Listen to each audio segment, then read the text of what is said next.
জয় গৌর, জয় নিতাই, হরে কৃষ্ণ। জয় জয় নিত্যানন্দ, নিত্যানন্দ রাম, যাহার কৃপাতে পাইনু বৃন্দাবনে ধাম। জয় জয় নিত্যানন্দ, জয় কৃপাময়, যাহা হইতে পাইনু রূপ সনাতনাশ্রয়। জয় জয় নিত্যানন্দ চরণারবিন্দ, যাহা হইতে পাইনু শ্রী রাধা গোবিন্দ। হেন নিতাই বিনে ভাই, রাধা কৃষ্ণ পাইতে নাই, দৃঢ় করি ধরো নিতাইয়ের পায়।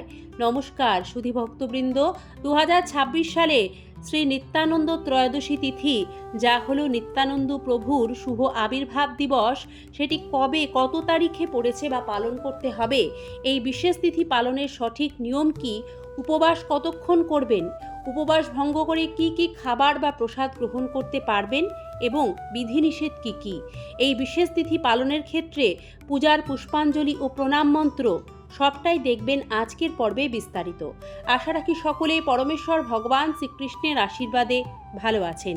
সিংহরায় ডোরবেলের সনাতনী বার্তার আরও একটি নতুন পর্বে সকল দর্শক বন্ধুকে স্বাগত জানিয়ে আমরা আজকের এই আলোচনা শুরু করছি। নিত্যানন্দ প্রভু হলেন শ্রীকৃষ্ণের অগ্রজ বলরামের অবতার। তিনি ছিলেন শ্রী গৌরাঙ্গ মহাপ্রভুর প্রধান ও অন্তরঙ্গ পার্ষদ বা সঙ্গী। তাদের দুজনকে একত্রে গৌর নিতাই নামে অভিহিত করা হয়।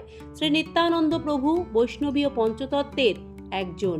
2026 সালে শ্রী নিত্যানন্দ ত্রয়োদশী তিথি ইংরাজির 31শে জানুয়ারি শনিবার অনুষ্ঠিত হবে বা পালন করতে হবে।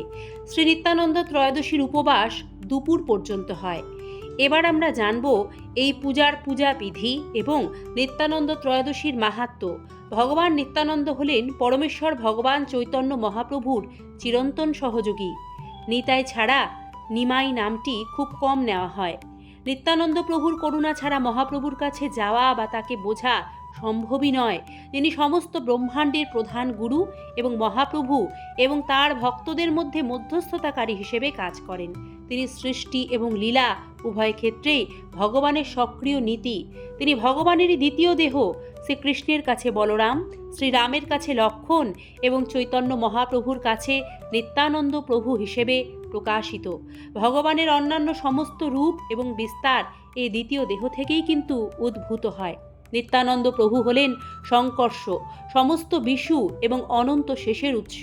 বিষ্ণু তত্ত্ব হিসেবে তিনি এবং অদ্বৈত আচার্য চৈতন্য মহাপ্রভুর একই শ্রেণীতে পূজিত। তাই অবশ্যই তাঁর পূজায় তার চরণে তুলসী পত্র, শ্বেত চন্দন সহযোগে অর্পণ করতেই হবে। 1506 সালে শ্রী নিত্যানন্দ প্রভুর সাথে শ্রী চৈতন্য মহাপ্রভুর দেখা হয়, যখন তার বয়স ছিল 32 বছর এবং ভগবানের বয়স 20 বছর। কথিত আছে যে শ্রী নিত্যানন্দ প্রভু যখন নদিয়া দেশে পৌঁছান, তখন তিনি নন্দন আচার্যের বাড়িতে লুকিয়েছিলেন, বিচ্ছেদের মাধ্যমে মিলনের আনন্দকে আরও বাড়িয়ে তুলতে।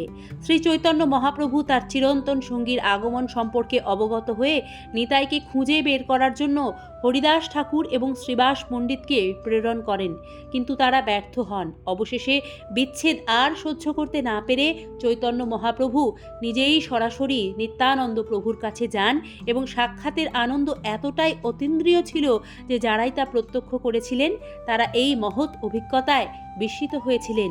নদিয়ায় এই মিলনস্থলের স্মৃতিস্তম্ভ শ্রী গৌর নিত্যানন্দ নামে একটি পুণ্যভূমি ও মন্দির।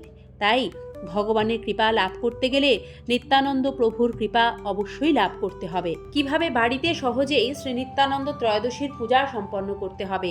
শাস্ত্রমতে শ্রী নিত্যানন্দ ত্রয়োদশীর উপবাস দুপুর 12টা পর্যন্ত হয়ে থাকে।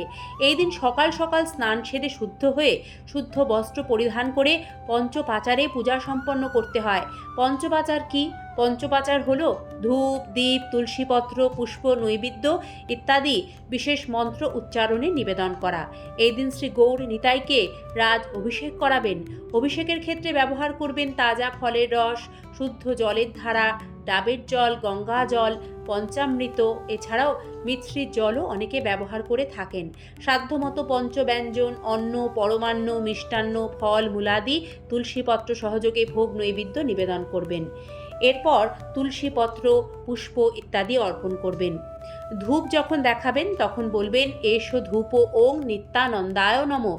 দীপ দেখানোর সময় বলবেন এসো দীপ ওং নিত্যানন্দায় নমঃ। তুলসীপত্র অর্পণের সময় বলবেন এতানি তুলসীপত্রানি ওং নিত্যানন্দায় নমঃ। পুষ্প অর্পণের সময় বলবেন ইদং সচন্দন সুগন্ধ পুষ্পং ওং নিত্যানন্দায় নমঃ। নৈবেদ্য অর্পণের সময় বলবেন ইদং নৈবেদ্যং মিষ্টান্ন পানীয়াদিকং সর্বম ওং নিত্যানন্দায় নমঃ। এইভাবে পঞ্চপাচারে পূজা করবেন। পূজা শেষে ধূপদীপ দেখিয়ে অবশ্যই শ্রী নিত্যানন্দ প্রভুর প্রণাম ও পুষ্পাঞ্জলি মন্ত্রটি উচ্চারণ করবেন। শ্রী শ্রী নিত্যানন্দ প্রভুর প্রণাম মন্ত্রটি হল নিত্যানন্দ নমস্তভ্যাং প্রেমানন্দ প্রদায়িনে কলৌ কল্মষনাশায় জহ্নবাপতয়ে নমঃ। এই বিশেষ দিনে কিন্তু দুপুর 12টার মধ্যেই সমস্ত পূজাবিধি পালন করে পূজা সম্পন্ন করে নিতে হবে। তারপর উপবাস ভঙ্গ করার সময় আপনারা ভোগে যে অন্ন প্রসাদ দিয়েছেন সেটি গ্রহণ করে উপবাস ব্রত ভঙ্গ করবেন, প্রসাদ বিতরণ করবেন, এতে পুণ্য ফল অর্জন হয়। শ্রী নিত্যানন্দ প্রভুর মহিমা অপার, তার করুণা ছাড়া কৃষ্ণ প্রেম মহাপ্রভুর চরণ লাভ হয় না। তাই অবশ্যই আমাদের সকলের পালনীয় কর্তব্য শ্রী নিত্যানন্দ ত্রয়োদশী তিথি নিষ্ঠার সাথে পালন করা। ভালো থাকবেন। আজকের পর্বটি ক্ষমা সুন্দর দৃষ্টিতে দেখার বিনম্র অনুরোধ জানিয়ে আজ এখানে শেষ করছি। শ্রীকৃষ্ণ কৃপায় সকলের মঙ্গল হোক। হরে কৃষ্ণ, রাধে রাধে, হরি বল।